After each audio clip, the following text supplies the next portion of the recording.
Love fam, it's your girl, the civilized savage. And if you've been here with me before, thank you for returning.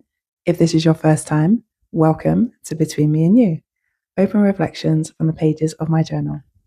So, for the benefit of the newbies, I'm a big journal girly. I write every single day. And so, this space is me simply sharing some of the thoughts, insights, feelings, emotions that arise for me as I'm writing. So, with that being said, I'm just going to jump right in with this one and start it off with a bit of a confession. Um, the confession to you guys is that I'm somebody who self harms. Now, that might feel shocking to hear when I first said it, especially like so casually, but it's something that I've been dealing with for years. And hurting myself is something that I've done not only behind closed doors, but sometimes in full view of others. And like so many people who engage in self injurious behavior, I've experienced a lot of shame around it. It's something that I've done in the past, and it's something, if I'm honest, I still do to this day. But when I said I self harm, I'm really curious as to what is the imagery that came to you guys' mind when I said that. Because I'd bet money that for most of you, the image that came to your mind was somebody physically cutting themselves, right? The mention of self harm often conjures that type of imagery, but for me, self harm hasn't taken that form. For me, the self harm that I experience has been more emotional. It's been more of a psychological, spiritual, although there's definitely been elements of a physical aspect to it. I guess it just isn't the type of physical that you might expect when you hear the term self harm. So, what are some of the ways I have actually self harmed? I think for me, self harming has looked like overcommitting or people pleasing, staying in toxic spaces, jobs, friendships, relationships, talking down to myself in ways that I wouldn't dare to speak to another person. You know, the whole, you're not good enough. No one cares what you have to say. Why is anybody going to listen to you? What do you know? You know, that type of shit.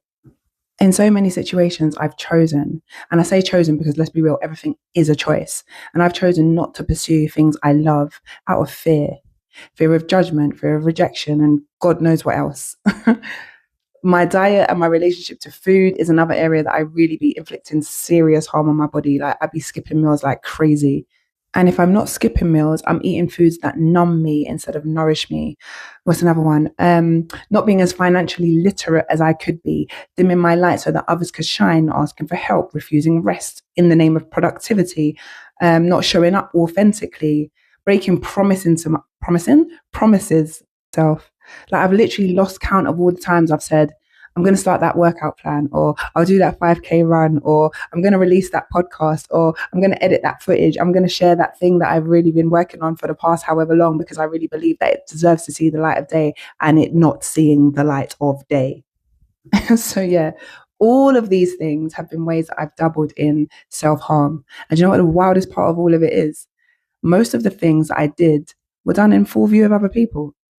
And I'd almost guarantee the same could be said for a lot of you guys. So that's why when I say self harm isn't always something done in the dark or in secret, sometimes it's normalized. It's the everyday things. It's the things that some of us are even rewarded for in society. And I feel like a really good example of like where self-harm is normalized is in terms of parenting, mums in particular. Mums run themselves into the ground, not taking time to rest and restore. And it's just expected that they do it. It's so normal that mums are exhausted and they don't get to take time for themselves. And I think, unfortunately, we live in a society that generally, for everybody, normalizes this type of self-harming. Now, if any of these self-injuring behaviors I mentioned previously resonates with you, welcome to the house of harm, guys. You live here too. Now, I'm not saying that in some misery loves company type shit. I'm saying it because what's beautiful about acknowledging the ways in which we self-harm is that it allows us to become aware of how we might turn things around. And this has been a pivotal point for me and effectively what I was writing about. Because for me now, developing an awareness of the ways in which I harm myself is making it easier for me to curate acts of self-love and to truly be on a quote unquote self-love journey. Now, even as I just used that term self-love journey, I was like, cringe. But I think with the rise of social media, the concept of self-love has been rebranded, repackaged, and I'd go as far as to say it's been reduced to something that I think is very performative. You know, bubble bath, spa days, pampering, get your nails done. It's low-key jarring, I'm not going to lie to you. But don't get me wrong, while all of those things are lovely, I don't believe that they fully encapsulate the concept of self-love. Yes, these things can be acts of self-love. However, I believe that we're doing ourselves a great disservice if we limit self-love to such a narrow definition.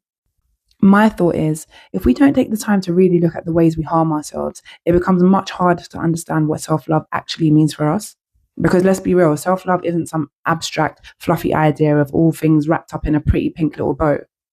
I think as we begin to explore self-love as a direct response to our own self-harm, and those are things like the way we think, the habits that we repeat, the ways we abandon ourselves, whatever it is, however it shows up for you, that's when it starts to become personal and it stops being generic. It now comes from a place that is rooted in our own lived experience. It's tailored to our own wounds, it's responses to our particular patterns, and it's shaped around what we specifically need. And I think it's at that point when self-love moves beyond this, Instagrammable slogan and starts becoming an actual livable practice. Now, some of you might know this about me, some of you might not. I trained in India as a yoga teacher, and that experience didn't just teach me how to guide class. It literally changed a lot of the way that I look at life. Now, quick disclaimer before we go any further, yoga is not devil worship, guys.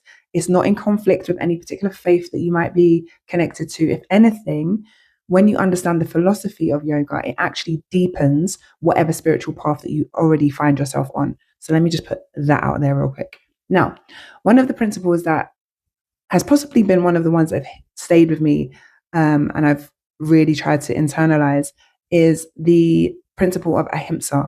Ahimsa is a Sanskrit word, and that's Alpha Hotel India Mike Sierra Alpha. And it simply translates into non-harming. What I found really interesting about this is that most of the time when we discuss, or when I've discussed with people, the concept of ahimsa and the fact that it's about non-harming, the kind of the go-to is about not harming other people.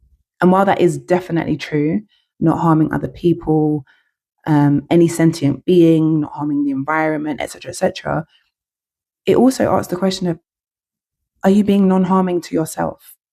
Because self-love becomes real when you stop ignoring the ways that you self-abandon or insert any of the things that we discussed previously.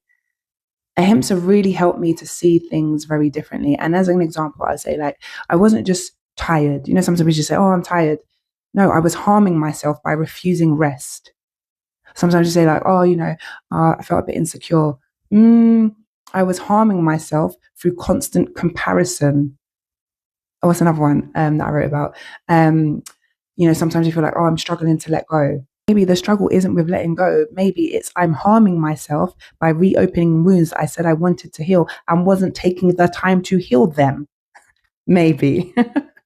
I think in practice, what Ahimsa kind of taught me to do was to pause, get still, witness myself, and then make different choices from that pause, from that space of stillness. Like, not from guilt, not from fear, but from, okay, in this pause, what act of love can I carry out for myself?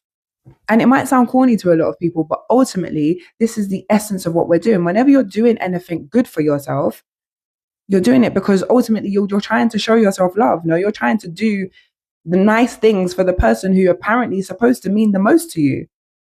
I just interject my own self and stick a pin really quickly and throw this out to you guys, because I feel as if you're one of those people who gets a weird feeling when you hear the word love, or you hear reference to self-love, or do things that show yourself that you love yourself, if you're somebody who gets weirded out by that, sit with that for a minute. What is that? Why is it that you have this particular connotation to the word love? What is it that creates this arising within you, that creates that resistance? Whatever that is, insert whatever that might be for you. Have a look at that, because there's a reason that that's there, and that's possibly impacting how you're responding to your own self and how you're moving through life.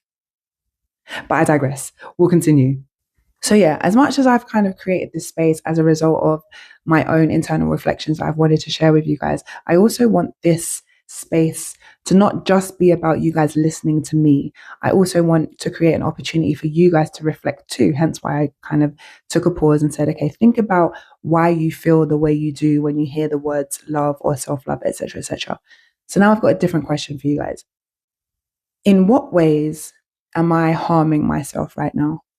Now, my OG riders will know that I often reference the 8 pillars of well-being. If you're not OG rider, don't worry, I'm about to put you on game. So when you answer this question, I would like you to consider it across the following 8 pillars of well-being. Are you ready? Take notes. The 8 pillars of well-being are mental, emotional, physical, spiritual, financial, social, environmental, and occupational. Now, to add to that, I have a few sub questions, and these were ones that actually came up for me, which is why I'm sharing them for you. So I asked myself, where are you leaking your energy? Where are you tolerating less than you deserve? And where are you choosing short-term comfort over long-term peace? Bro, listen, I be questioning myself, trust me, it's mad. It's mad in this place of a brain of mine. But here we are. So yeah, feel free to press pause, journal it, however you want to tackle those questions. It's all up to you. I'm just here to share them with you. And as a quick reminder, none of this is about shaming yourself. All of this is about awareness. On that note, I'm about to get a little bit more personal with you guys, and I'm going to share with you my top 5 personal ahimsa practices. Before I do that, pop quiz. I'm about to ask you a question in 3 seconds, and you're going to give me the answer. Are you ready? The meaning of ahimsa is 3, 2, 1. If you said non-harming, give yourself a round of applause, pat yourself on the back. Well done. If you didn't know, babes, I don't actually understand what you've been doing for the past 11 minutes and 48 seconds. Anyway, we move. Okay, so my number 1, and this is in no particular order, by the way. Number 1 of my top 5 ahimsa practices is self-compassion.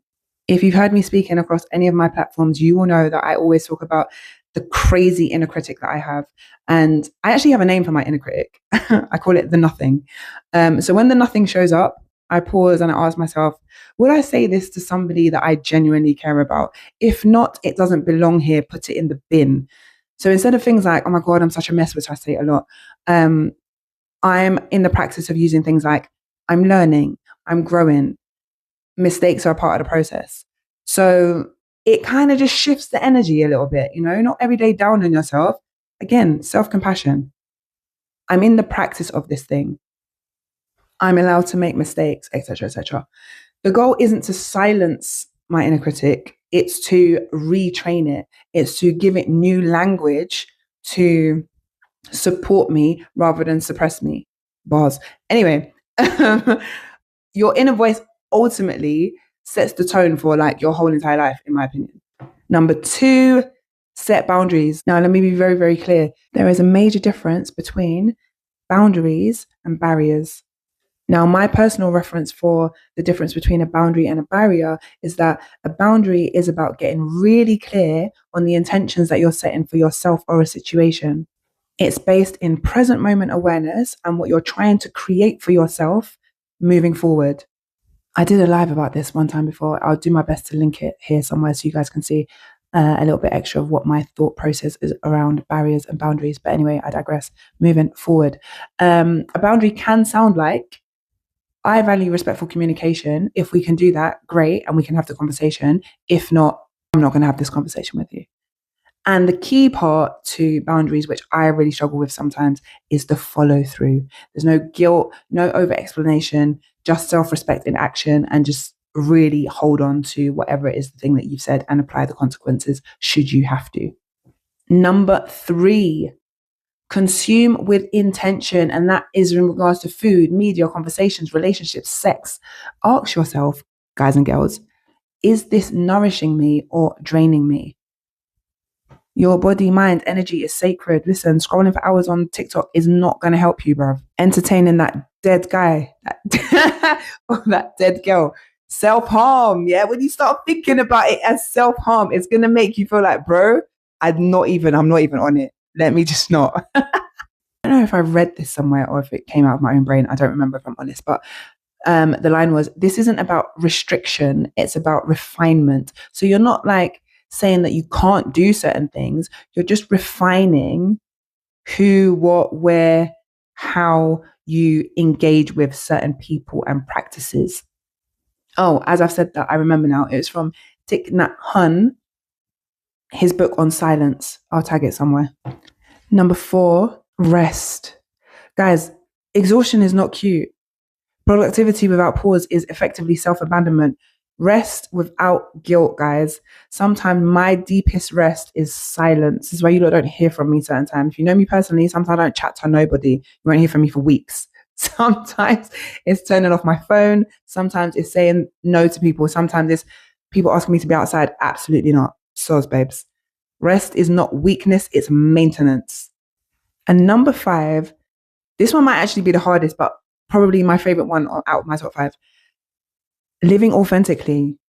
Dimming who you are to be more acceptable is the deepest, worst, most heinous act of self-harm, in my opinion. Because, guys, pretending is painful, and trust me, I'm not saying this from a space of guru. I'm saying this because I've done the thing. I've been the pretender. I've been the person attempting to morph myself and mold myself into forms, and like, it's dead. It's so long, we're not doing it no more. Now, don't get me wrong. I'm not saying that to say I'm fully all of the things. And it can feel hella uncomfortable to own all of yourself, the light, the dark, the polished, the messy. It's not easy. But again, if we're really applying the principle of ahimsa, which means non-harming, then through that lens, we can meet every part of ourselves from a space of acceptance, as opposed to judging, critiquing, shaming, which are forms of harm. So with all that being said, before I love you and leave you, I want to throw this out to you guys. If we understand ahimsa to be the act and practice of non-harming, what's one way that you have been harming yourself, and what's one act of ahimsa that you can commit to for the next week so you can harm yourself just that little bit less? And I say it specifically that way because, I mean, let's be realistic. If we have been in a practice of harming ourselves for so long, none of us are going to quit these acts of self-harm overnight. Being in the practice means that we're just going to create additional awareness about the things that we're doing, be a little bit more intentional about reframing, shifting, and creating new choices for ourselves as often as we can. So that's it, family. If anything that has been discussed here today has resonated with you, share this with someone who needs a little reminder that self-love is not about niceties, but it's a necessity. And if you're already part of my online community, feel free to send me a message, drop me a DM, send me a voice note, whatever. Like, hit me up. Like, I hear the messages, I respond. I want to really build with you guys and hear what insights you guys have come up with as a result of being in space with me. So yeah, definitely do that. And if you want to continue to deepen the conversations and you want access to tools, frameworks, reflections, make sure that you're subscribed so you don't miss all of the things that are coming up very, very soon. All right. So for the final time, thank you so very much for being in space with me. And I'm looking forward to the next time I can share my thoughts, feelings, and insights between me and you.